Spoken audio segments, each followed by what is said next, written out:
Today, we're demystifying a term that often sparks both curiosity and concern: radiation. What is it really? In the simplest scientific terms, radiation is the emission or transmission of energy in the form of waves or particles through space or through a material medium. This encompasses a vast spectrum, from the light we see to the radio waves that carry our favorite songs. Think of it like this: all radiation carries energy.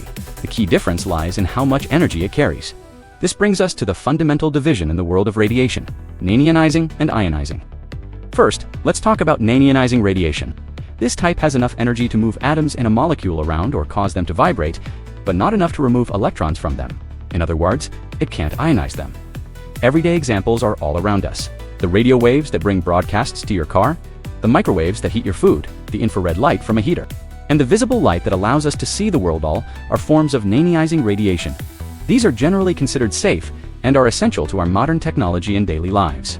Now let's move to the other side of the spectrum: ionizing radiation. This is the heavy hitter. It carries a great deal of energy, enough to knock electrons right out of atoms and molecules. This process, called ionization, can damage the DNA inside living cells, which is why high exposure can be harmful. Examples of ionizing radiation include X-rays, alpha, beta, and gamma.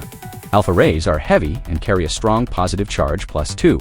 They interact intensely with the atoms and materials they pass through, causing a large number of ionizations over a very short distance.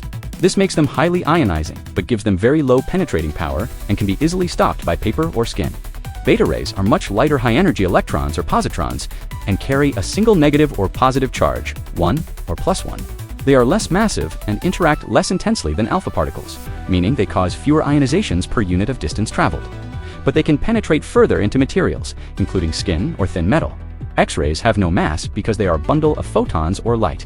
So they have high penetrating power and can pass through the body, requiring dense shielding like lead or concrete for protection. They are used in medical imaging to see inside our bodies, but in a controlled way because they can damage the tissue. Gamma rays are also bundles of pure energy called photons.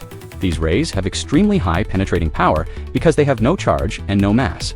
They can travel great distances and pass easily through the human body. They are best stopped by thick, dense materials like lead or concrete. Gamma rays are used in cancer therapy to target and destroy malignant cells in a controlled environment. But high exposure of it is deadly and can cause damage of the DNA.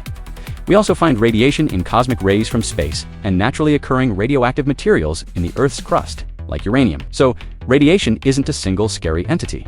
It usually depends on the exposure and the spectrum of lights. It's a broad scientific concept, a fundamental force of the universe with two very different faces. So, from the gentle warmth of the sun to the powerful tools of modern science, radiation is everywhere. Thanks for watching. Please like, share, and subscribe for more deep dives.